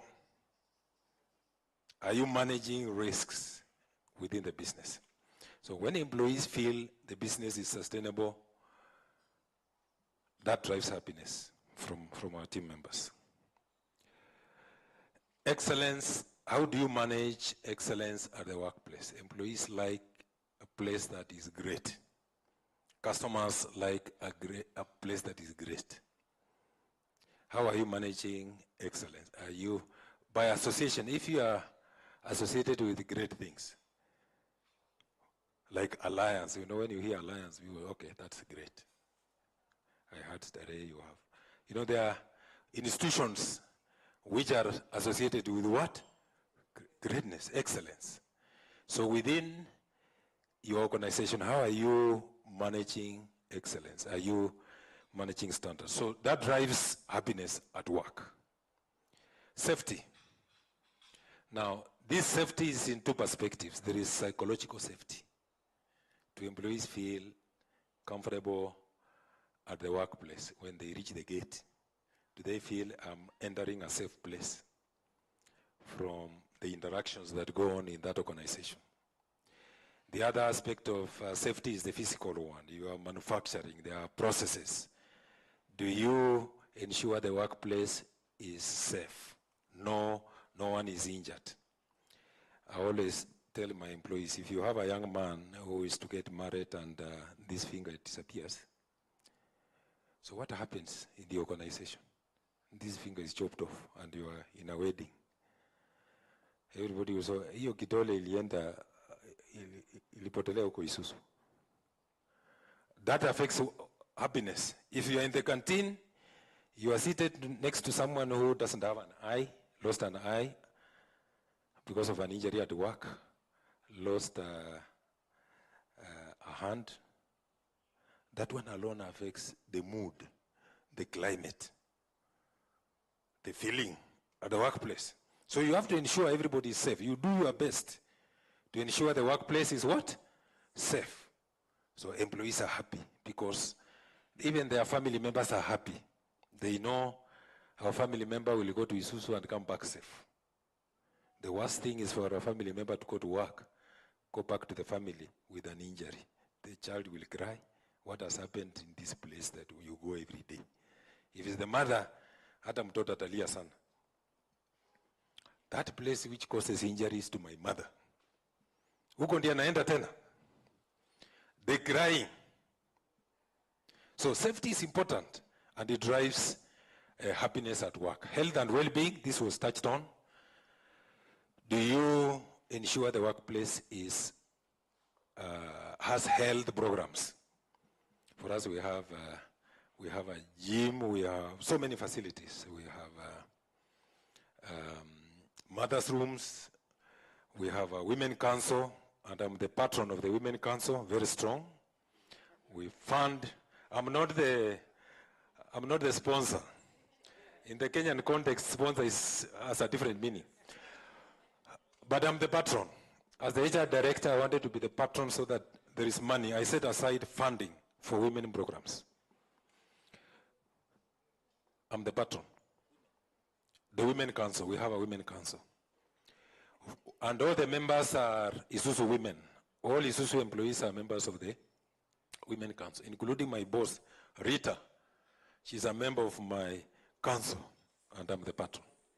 So that ensures there is funding for all programs that support inclusivity and the well-being for female employees. So we have invested in programs, facilities, showers.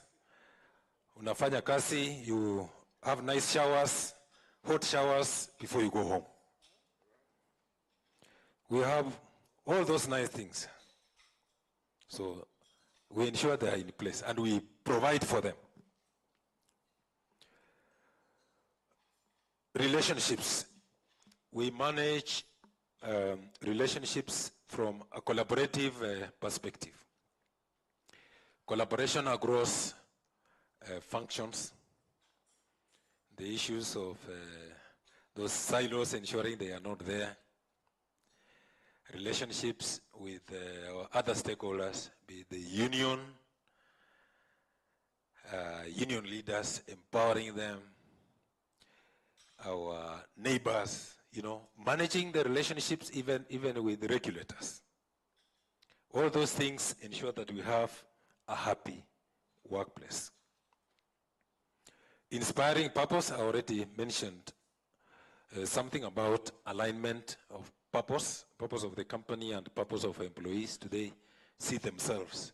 Is there congruence or is there misalignment? So you have to work to ensure that you carry everyone, and it's a participative process. Customer focus, how customers feel is so important for employee happiness. The comments customers make, and the letters they write to celebrate employees. And as business people, if you lose a customer because of price,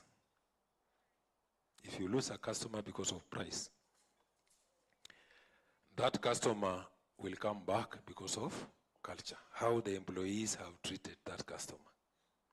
You lose a customer because of price, they come back because of culture. But if you lose customers because of culture, they will never come back because of price. Hata upunguze pay. If your employees have made a customer feel terrible because of not smiling, the faces they show at the front line? Do they smile? Are they happy? What are the vibes? That feeling alone creates excitement at the workplace to the extent that the customers can pay a premium for happiness at work.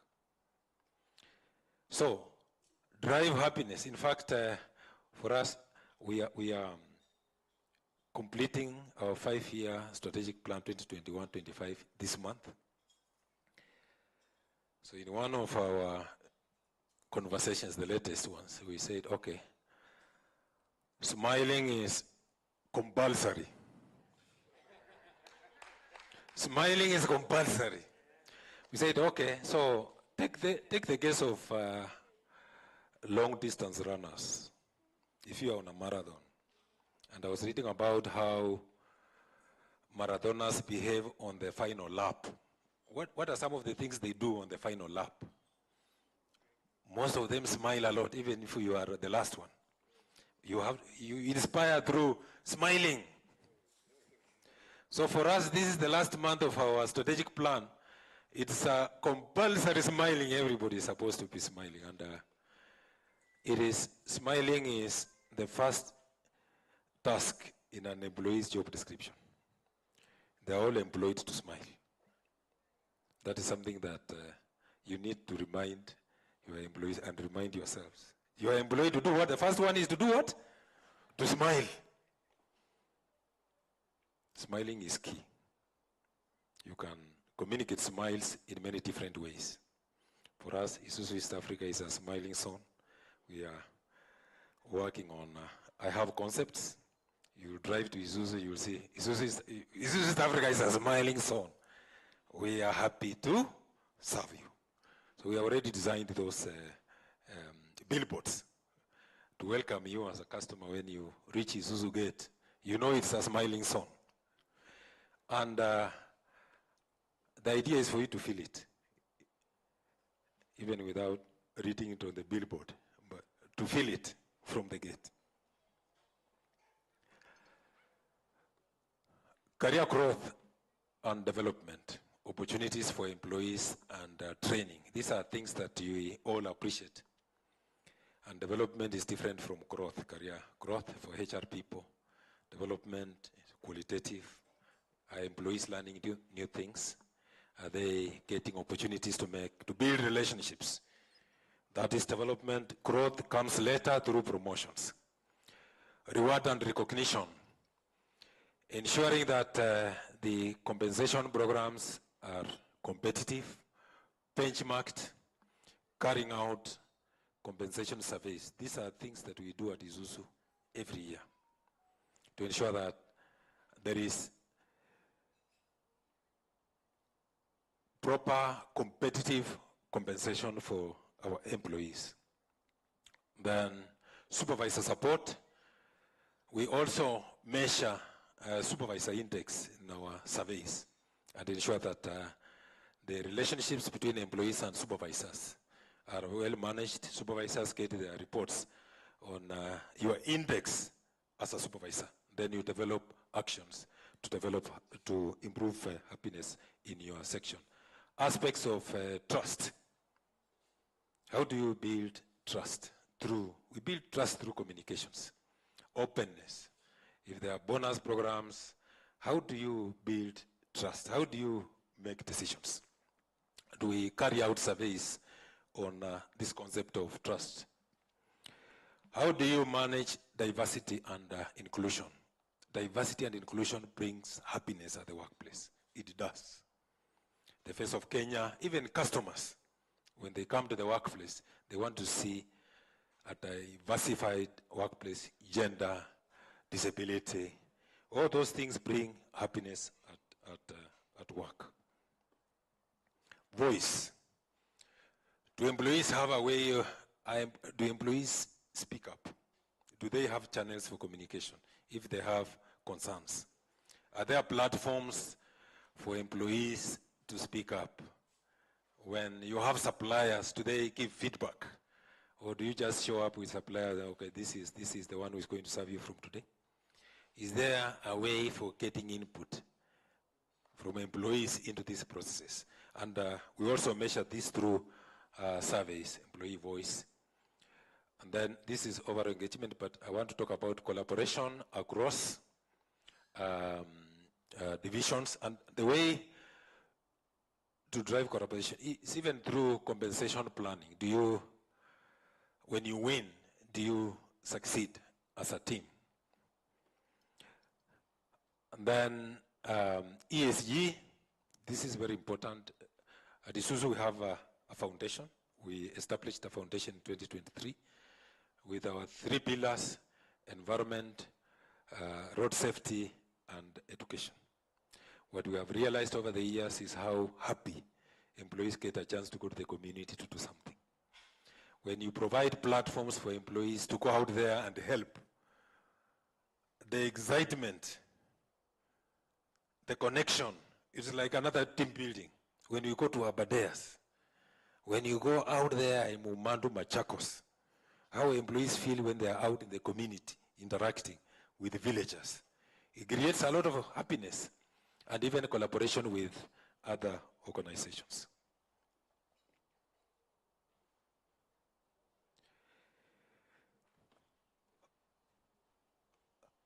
Now, the issue with also, maybe we can have another taste of celebration the Isuzu way. The first one was the family way. Now, can you all stand again for another round of celebration? The Isuzu way. Because that's how we celebrate at Isuzu, right? And these are some of the things that I would encourage you to take to your organizations. Just like the Flats family, I took that concept to Isuzu. So when you repeat after me, give me I, give me S, give me U, give me Z, give me U, give me I, give me S, give me U, give me Z, give me U. And who are we? Very good. And who are we? Now, the last question we always ask at the family, I said, who is number one? You said God, but this time we say customer. And who is number one? The customer. Who is number one? The customer. Who is number one? That's how we celebrate. We dance, we twist, unapiga miguu, mapeka. It's a dance, it's like a religion. You dance. That's how you celebrate. Now, these are just some of the examples that we have. We have a gym, we have a mother's room, we have a golf club. We have very many golfers in Isuzu. Every 2 years, we have bring your child to work day. So tunaleta watoto wetu Isuzu. And the children, and we always talk to those children directly. So, in fact, none of our employees can tell their children that they want to leave Isuzu. We talk to children directly. Ensure your parents continue working for us. So we have direct links, grassroots. When they come, they dance. And they enjoy and they get gifts. We buy them bags for schools. Kila mtoto anapata bag ya shule every year. And they really feel good. We have games, football, we have a mountain climbing club. Tumepanda Kilimanjaro, kila mahali. Fitness. We do great things and we do team building. These are just additional programs that we run. Abadeas, we were in Kajiado. All these things, we are touching the community collaboration. We are setting up IT hubs, IT learning resource centers in all the regions, the former 8 provinces. So in every region, you get Isuzu Learning Resource Center. Now employees wako huko, they feel nice that we are touching the communities in all corners of the Republic. That also brings happiness.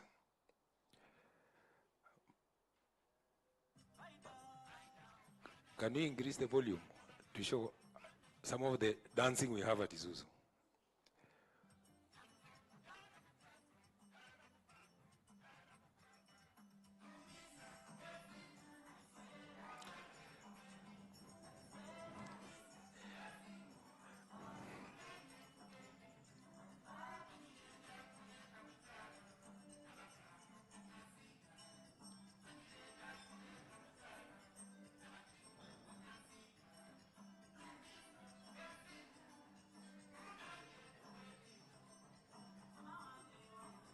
Okay, now, in the interest of time, we can move on next.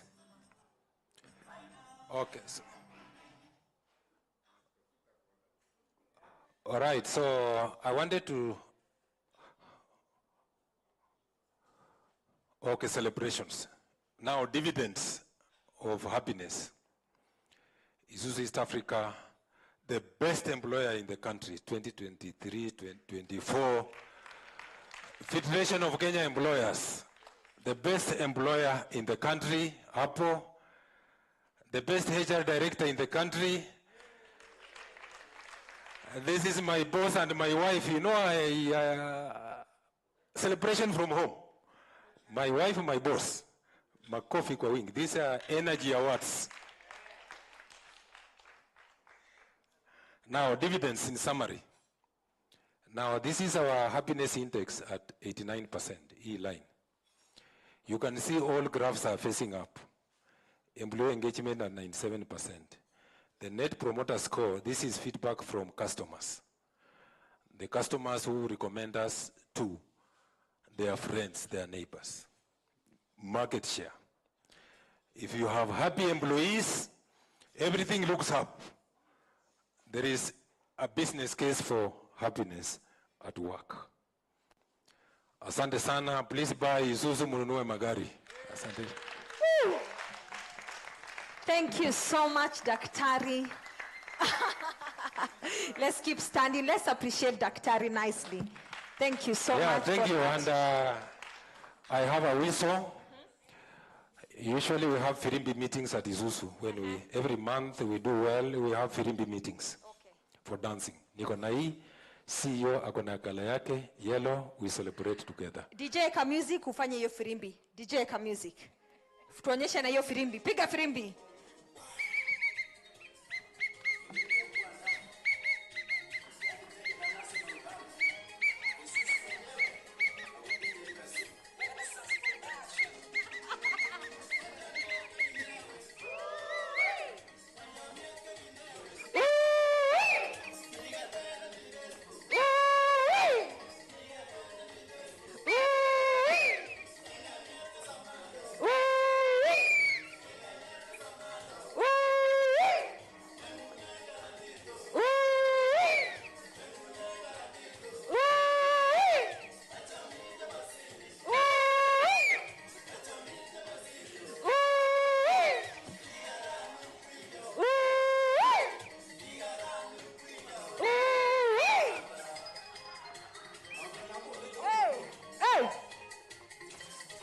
Dori, keki ianze kuletwa.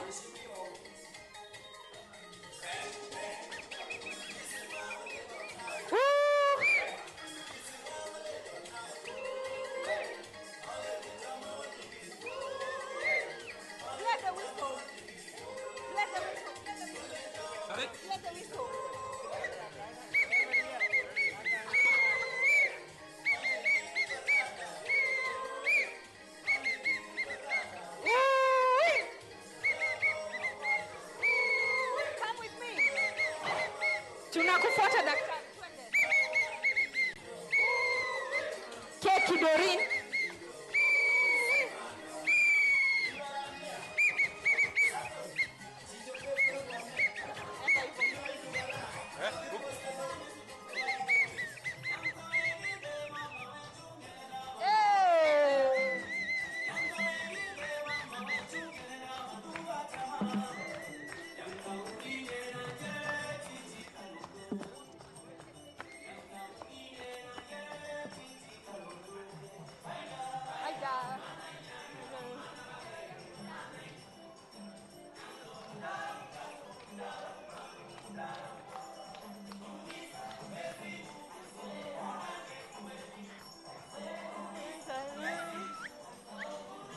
Haya, tuende sasa.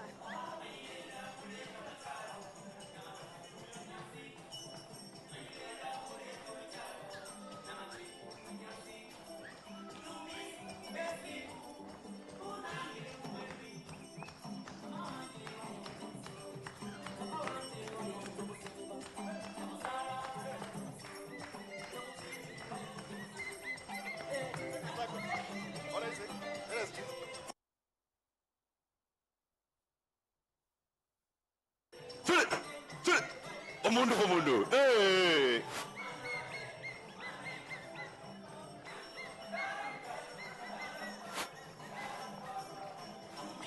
Besimu. Hey, hey. Ay, ay, ay, ay, ay, ay, ay, ay. Tunde. Very nice.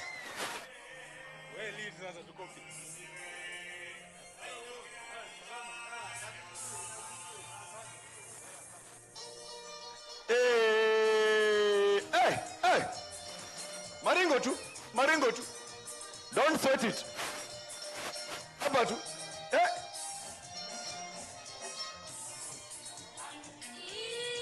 Ati.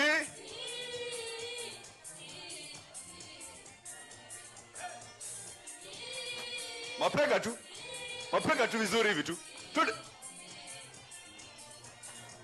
Oburi na wanje bane. Hapa tu.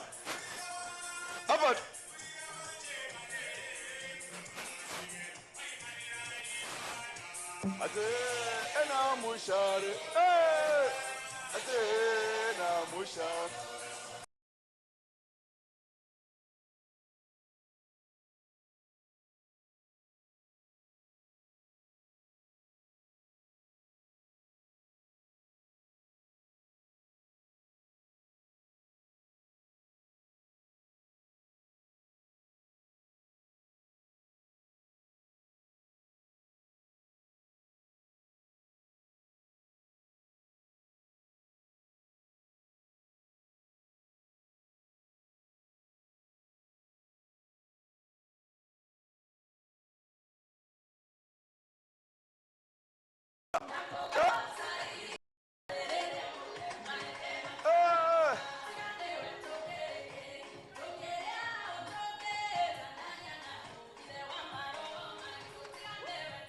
Avoid your part. There's too much cable.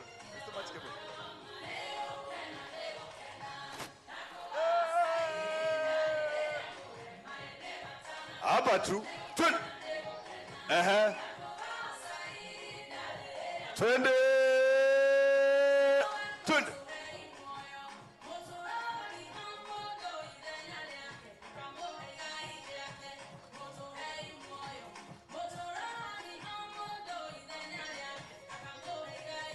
Get ready, hapo.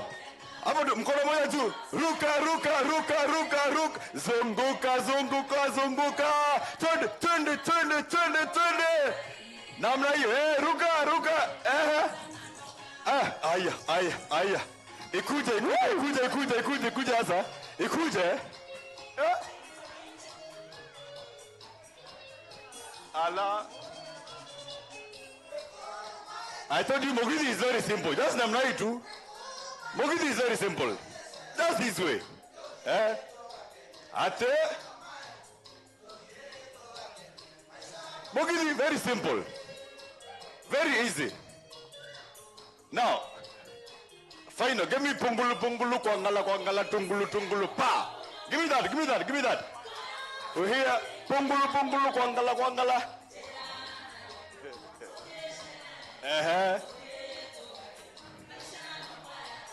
Allah, this is about being happiness.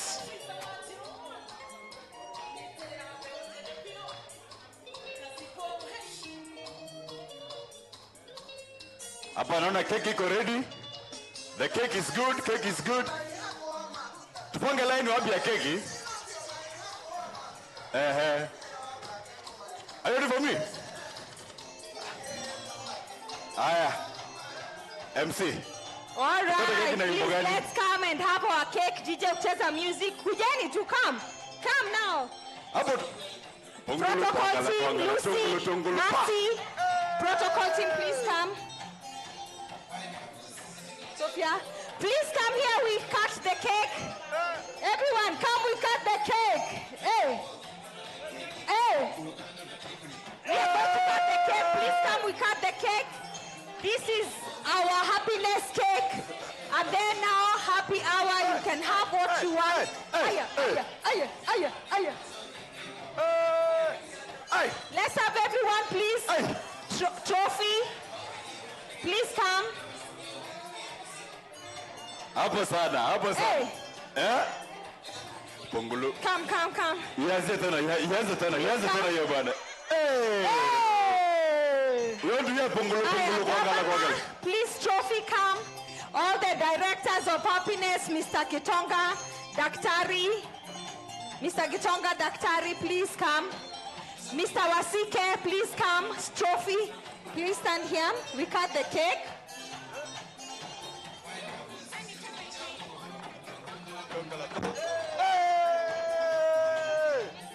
Aya, Governor, please.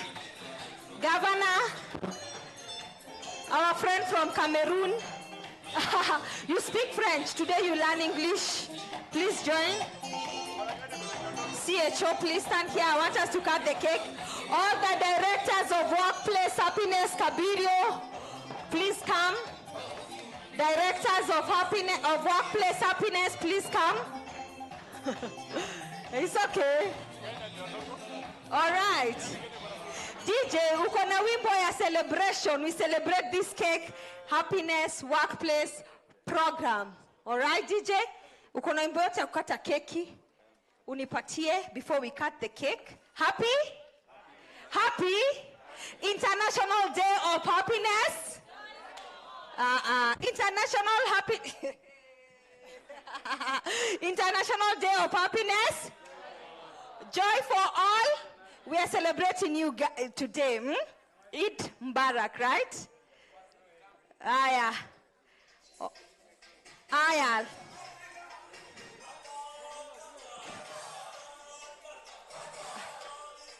Aya. Nataka munisaidie kushika hii keki hapa.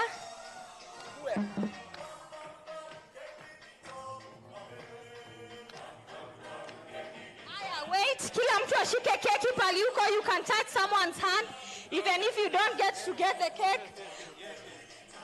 Aya, hold someone's hand. Kwanza pose for a picture. You need to look like you're happy. Hey, happy? Happy? I can't hear you. Happy? International Day of Happiness? Aya. Dun, dun.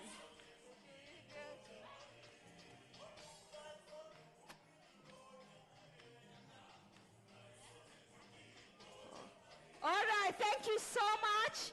Thank you so much. Bridget, please. Sophia, mutanisaidia kudistribute keki. Muikate. And then DJ, nieke mziki, you're going to receive your cake from where you are. As you dance, hatujamaliza, we are going to have, if you want some drink, you can have some drink. Let me have the protocol, the officers, please come. Come. We distribute the cake.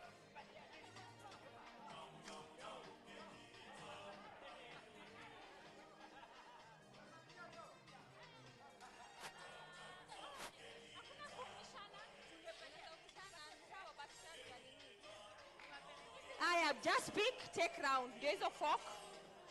Unachukua? Mtu anachukua.